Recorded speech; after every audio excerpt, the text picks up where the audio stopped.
Olti nagaa warreen televiizoon miyaada watan oduu wasaa kanaaf jiran isinitti himaa oduu tana kan isinitti mu'aan isiisaa girmaatii dura dursoo oduu ijoom. Dhaloonni har'aa rakkoo hawaasummaa fakka hin saaxilamne kutannoo hojjechuun murteessaadha jedhan afaan mana maree bakka bu'oota uummataa obbo Abbaaduulaa Gammadaa.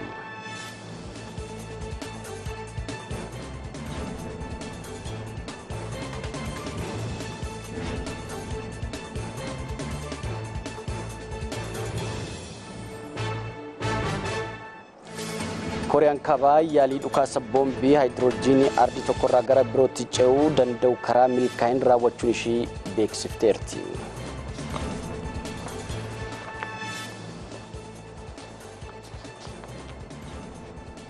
Ani istiidiyoo Adaamat irraa isinitti himaa istiidiyoo Finfinnee irratti immoo jalqaba irratti oduuwwan qophaa'an isin biraan geenya. Galatoomi Sisaay. Akka mooltan daawwattoota istuudiyoo Finfinnee irraa Madaaniit Haayilooti.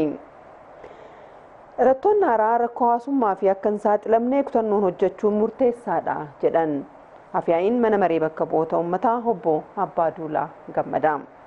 Bara haaraa simachuu fi guyyaa maanguddootaan moggaafame iddoo kunuunsa maanguddootaa Meqedooniyaatti kabajame dabalata isaatiif caalaa barakaa. Bara 2010 simachuu fi guyyoota maqaalee adda addaatiin moggaasuun kabajamaa jira. Guyyaa maanguddootaa jedhamee moggaafamee giddugala kunuunsa maanguddoota Maqedooniyaatti kabajame. Saganticha irratti argamuun maanguddootatti kutaa kan uwwisan afyaa'iin mana maree bakka bu'oota uummataa obbo Abbaaduulaa Gammadaa hojiin kunuunsa maanguddootaa Dooktara Kabajaa Biiniyaam Laggasaatiin eegalamee maanguddoota biyya kanaaf oolmaa gaarii ooluun rakkoo hawaasummaaf saaxilaman gargaaruu fi yoo ofiif wal gargaarree rakkoo keessaa akka baanu nu hubachiisaa jedhan. Oolmaa biyyattiif oolaniif maanguddoota kanaan galata qabdu kan jedhan obbo Abbaaduulaan rakkoon isaan keessa darban dhaloota dhufu akka hin qunnamne ciminaan hojjetamuu mala jedhan. ያለፉበትን የነገዎቹ እንደማልፉበት rakkoo manguddoonni kunneen keessaa dhufan dhaloota amma akka hin mudanne dhaloonni kun imaammata misoomaa qabanne kanneen jijjiirama guddaa akka finnu cimne hojjechuu qabna.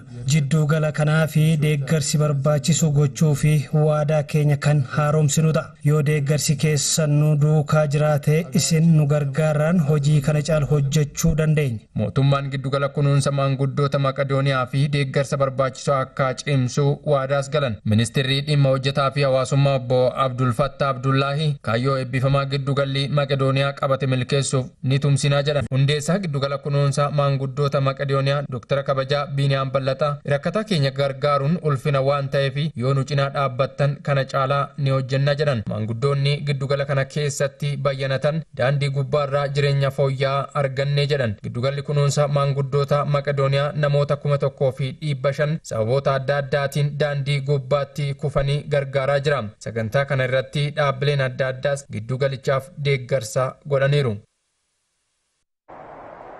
Godina Shawaa Bahaa aanaa Fantaalleetti daa'imman umriin isaanii barumsaaf ga'e galmeessuun itti fufee jira.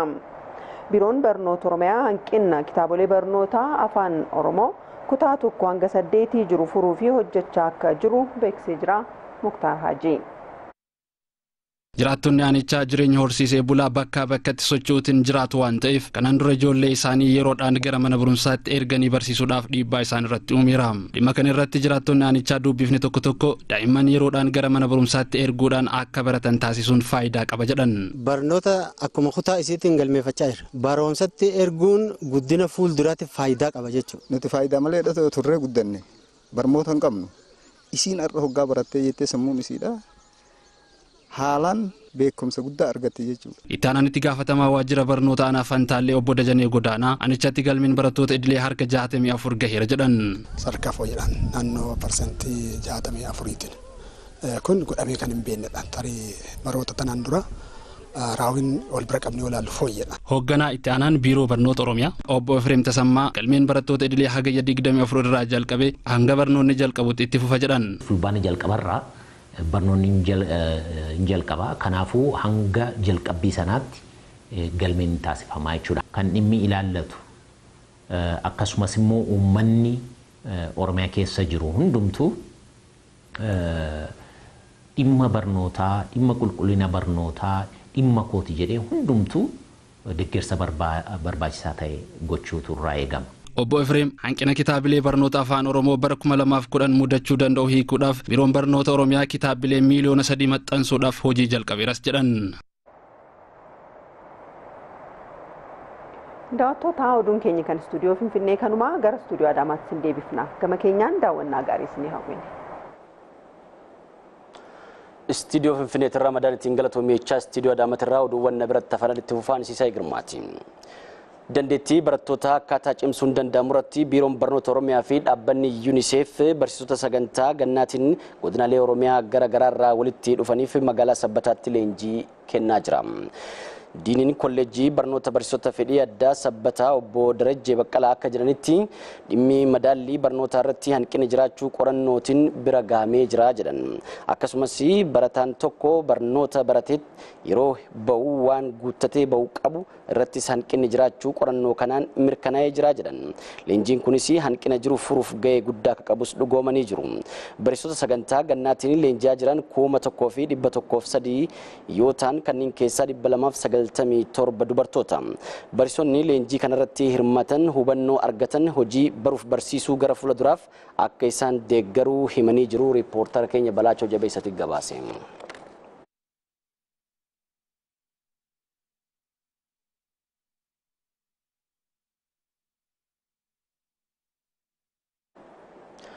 Qorichi kontiroobaandiin biyya keessa galu bal'inaan magaalota Oromiyaa keessatti gurguramaa jiraachuu garee gaazexeessitoonni dhaabbata raadiyoo fi televezyiinii Oromiyaa taajjabanii jiru. Rakkoo kana furuuf hojjetamaa jiraachuu biiroon eegumsa fayyaa Oromiyaa dhugoomee jira. Yeroon toleeraa immoo bal'inaan isinitti himama. Qorichoonni maddi isaanii hin beekamne bifa kontiroobaandiitiin gara biyyaa seenan miidhaan lubbuu lammiilee irratti geessisaa jiran meeqan keenyatu hubataa jira laata? Qorichoonni fayyisummaan isaanii mirkanaa'e bifa lamaan qofa gara biyyaatti akka seenan labsii bulchiinsaaf to'annoon qorichaa ni agarsiisa. Tokko karaa mootummaa, lammanni immoo karaa dhaabbilee eeyyama qabaniiti. Seerri kana haa jedhu malee qorichoonni dhoksaadhaan daangaa cabsanii seenan manneen qorichaa magaalota Oromiyaa keessatti baay'inaan gurguramaa jiru. Qorichoonni maddi isaanii hin beekamne kontiroobaandiin seenan hangam amanamu laata? Qorichi seeraan ala ta'eetu galu kuni qorichummaan isaatu qoricha ta'uu baachuu mala. Wanni sun qoricha ta'uu dhiisee waan biraa miidhaa biraa qaama namaarra geessu ta'ee hin beekamu jechuudha. Labsiin bulchiinsaa fi to'annoo qorichaa 661 muraa 2002 bahe qorichi kamiyyuu fayyisummaan isaa qaama aangoo qabuun osoo hin mirkanoof gabaaf dhiyaachuu akka hin qabne akeekkachiiseera. Labsii kana bu'uura godhachuun tuutni gaazexeessitoota dhaabbata raadiyoo fi televezyiinii Oromiyaa sadarkaa facaatiin qorichoota kontiroobaandii irra jiru hubachuuf magaalaa Shaashamannee, Arsii, Negeelleef Baatuutti qorannoo gaggeesseera. Manneen qorichaa magaalaa Shaashamannee 10 eddattoo yookaan saampil fudhatamanii ilaalaman keessaa 8 isaanii qoricha maddi isaanii hin beekamne gurguraa jiraachuus mirkaneeffanneerra. Egaan qorichi kun tarree qorichaa biyyaalessaa keessatti tarreeffamee hin argamu. Kontiroobaandii yookaan immoo bilaak maarkeettiidhaan qoricha gurguramu. Ani amma qaadhee illee jiru hin beeku illee bakka dhufee bakka ijoollee fiddee hin beeku. Ijoollee gaafadhee booda osoo itti hima malee amma akka beekes ni danda'a. Aggaxaamii ሆኖ እኔ ጋር ተገኝቷልና akka caarraa ta'e qorichi kontiroobaandii kun mana kootti argameera. Baay'een gaddam. Qorichi kun miidhaa akka qabu osoo hin beeku gurguruun qabu ture. Biyya keenyatti listii qorichootaa keessa galanii oduu yookiin ministeera eegumsa fayyaa federaalaa mirkaneessin yeroo adda addaatti hordoffii adda addaa kan goonuun qorichoonni kunniin darbee dhaabbilee fayyaa dhuunfaa keessatti kan jiruu fi kan mul'achaa jiru. Qorannoon dhaabbata fayyaa addunyaa WHO akka lakkoofsa warra Awurooppaa bara 2016 qorate agarsiisutti Itoophiyaa keessatti qorichoonni gurguraman harki 16 qorichoota fayyisummaan isaanii hin mirkanoofne ta'uu ibseera. Balaan qorichoonni kunneen qaqqabsiisan hammaataa ta'us hubannoon hawaasni qorichoota kontiroobaandii irratti qabu garuu laafaa ta'us hubanneerra. Kontiroobaandii qorichi hin jiru hin beeknu. Ogeessonni qoricha kontiroobaandii naamusa ogummaa cabsanii gurguranis akka miidhaa guddaa qabu ni hubatu. Qorichi kun miidhaalee baay'ee qaba. Waan akka heertii irratti illee namoota quboonni qabanii kanaafuu akibiidhaan madaalamee osoo fudhatameeti gaariidha malee akkana fudhatamuu qabaatu. Keeniyaa madaanis masalee. Qorichi kun karaa Keeniyaatiin seeraan ala galama. Kontiroobaandiin waan galeef fayyisummaan isaa hin mirkanoofne. Namni akka fayyadamuufis hin gorsu. Manneen qorichaa magaalota Oromiyaa keessatti qorichoota seeraan alaa to'achuun maaliif dadhabame laata? Nama tokko manaa galtee yakkaa hin hojjetin jechuu hin dandeessu. Hayyama seera qabeessa fudhateera. Hojii seera qabeessa hojjedheera. Bultee kaatee ogeessa bira ta'ee qaamtootaan to'achuu hin danda'u. Inni garuu kaa hojjeta. Kanaatiif ogeessi fayyaa tokko mataasaa maaliif taniin hayyama kana fudhee jedhee uumasa itikaalii ta'e hojjechuu qaba. To'annoon qorichoota kontiroobaandii irratti gaggeeffamu cimuutu irra jiraata. Hundaa ol garuu ogeessonni gama kanaan jiran miirri lammummaa fi naamusni ogummaa isaan daangessuu qaba. Godina Wallagga Bahaa aanaa Sibuu Sireetti bunni kuntaalli 6,800 seeran ala osoo darbaa jiru to'annaa jala oolchuusaa waajjirri poolisii aanaa Sibuu Siree dhugoomee jira. Charnat Mabraatu.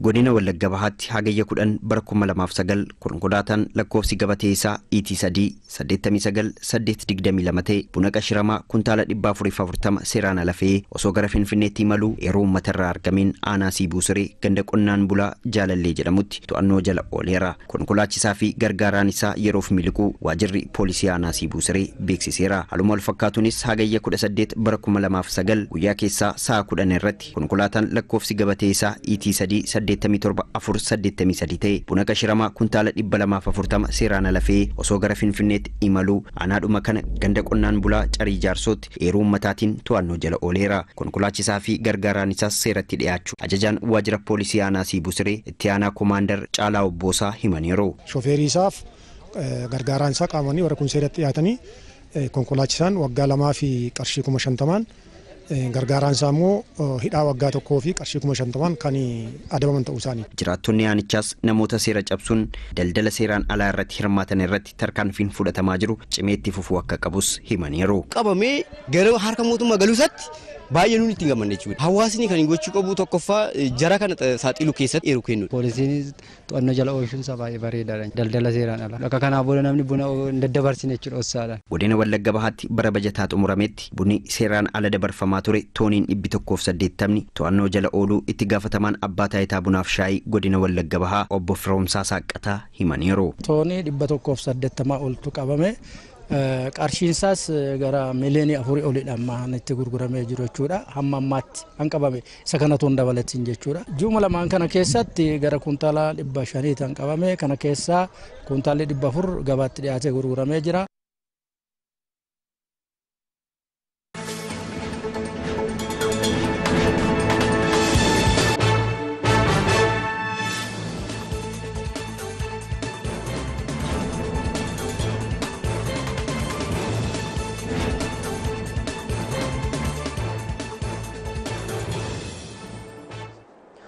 Kan daawwachaa jirtan televezyiinii Oromiyaatti oduu isaa kanaaf jennes kallattiin isin bira gaatoo jirti oduu biyya alaas qabna.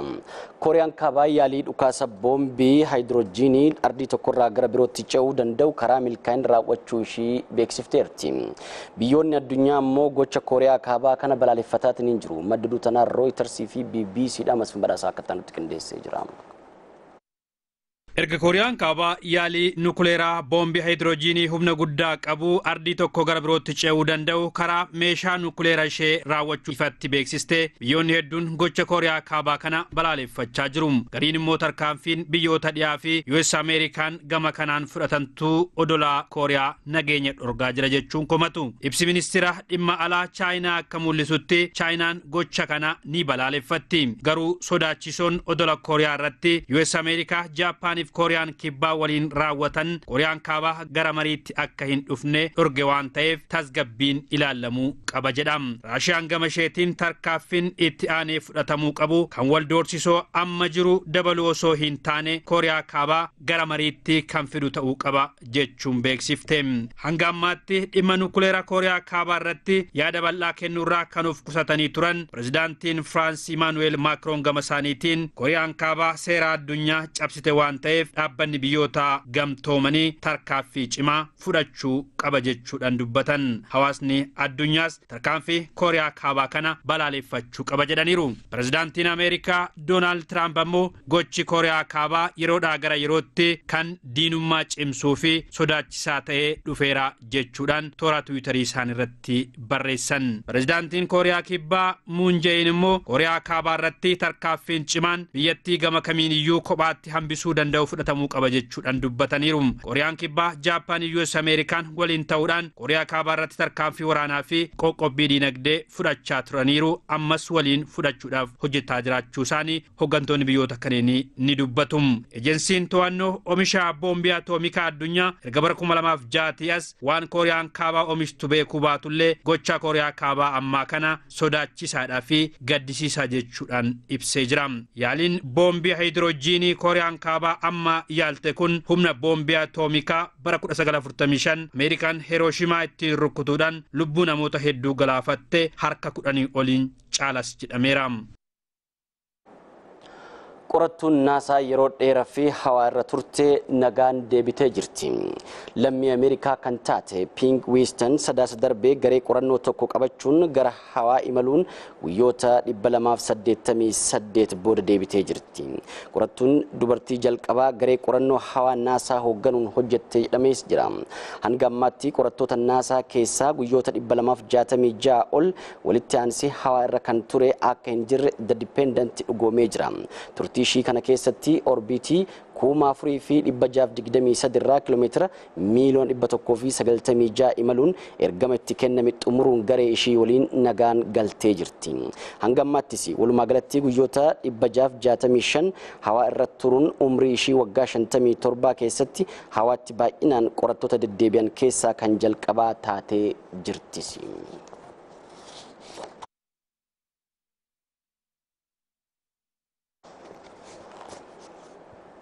Oduu saatanaaf jiran golobeen jira. Qophiileen televezyiinii Oromiyaatti oduu tana waan daawwattaniif horaa bulaa.